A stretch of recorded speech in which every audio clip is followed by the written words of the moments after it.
యేసు ప్రభు కొరడాన్ని తీశాడు, ఫినెహాసు ఈటిని తీశాడు. తేడా ఏమిలే. అందుకే బైబిల్ నాకు చాలా ఇష్టం. నేను ఓర్వలేని దానిని అతడు ఓర్వలేదు. దేవుడే సాక్ష్యం ఇస్తున్నాడు. అంత్య దినములయ్యా, యేసే రాకడికి ఎంతో లేదు, ఆలస్యం లేదు, త్వరగా రాబోతున్నాడు. నా రారాజు పరిశుద్ధమైన దైవం తన పరిశుద్ధ దేవదూతలతో కూడా త్వరగా రాబోతున్నాడు. ఆయన పరిశుద్ధుడు. నా ప్రియ సహోదరి సహోదరుడు, ఈరోజు సంఘాల్లో క్రైస్తవంలో వేదనగా మాట్లాడుతున్నాను. పాపం విపరీతంగా పెరిగిపోయింది. పాపపు ఇచ్చ, పాపపు కార్యాలు, పాపపు జీవితం ఈరోజు ప్రజలను ఆకర్షిస్తుంది. ఎంతటి వ్యక్తులు కూడా పాపంలో లోనే సంఘం ఏడుస్తుంది. ఇక్కడ జిమ్రీ కొజ్బి సంతోషంగా పడక గదిలో ఉన్నారు. రోషం కలిగిన ఫినెహాసు వచ్చాడు.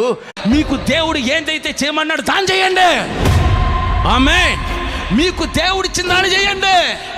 ఈసాకు యొక్క జీవితం కరువులో కూడా నూరంతలుగా ఆశీర్వదించబడ్డాడంటే, కరువులో కూడా అతని జీవితం ఉన్నతంగా దీవించబడ్డాడంటే దేవుడు చెప్పింది ఈసాకు చేశాడు. యోహాను సువార్తలో 11వ అధ్యాయాన్ని మీరు గమనించారంటే లాజరు యొక్క మరణాన్ని గురించి వ్రాయబడి ఉంది, కన్నీళ్ల గురించి వ్రాయబడి ఉంది. అతని యొక్క జీవితం అంతమైపోయింది అనుకున్నారు. లాజరు యొక్క జీవితం 11వ అధ్యాయంతో ముగించబడింది అనుకున్నారు. కానీ నా దేవుడు ఇప్పుడు నీ జీవితం నీళ్లుగానే ఉంది. కానీ దేవుడు క్రియ చేసినప్పుడు నీ రంగు మారిపోతుంది, నీ పేరు మారిపోతుంది, నీ రుచి మారిపోతుంది, నీ విలువ మారిపోతుంది. అన్ని రకాలుగా నీ జీవితం చెప్పండి మారిపోతుంది. దేవుడు ఒక ప్రణాళిక నీ మీద ఉంచాడు. దేవుడు నీ మీద ఒక ఉద్దేశాన్ని ఉంచాడు. దేవుడు నీ పట్ల ఉంచిన ఉద్దేశం ఉన్నతమైనది.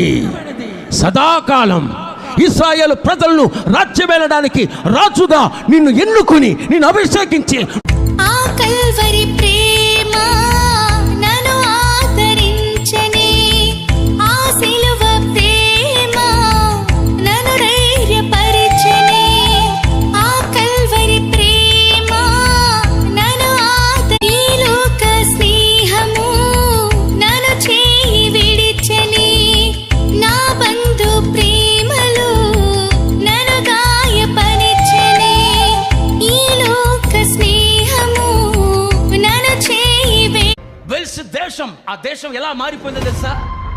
సంఘాలు బార్లుగా మారిపోయాయి, సంఘాలు సినిమా థియేటర్లుగా మారిపోయాయి, సంఘాలు వ్యభిచార గృహాలుగా మారిపోయాయి. వెల్స్ దేశమే పాపంలో పడిపోయింది. ఆ దేశం యొక్క పరిస్థితులు చూసి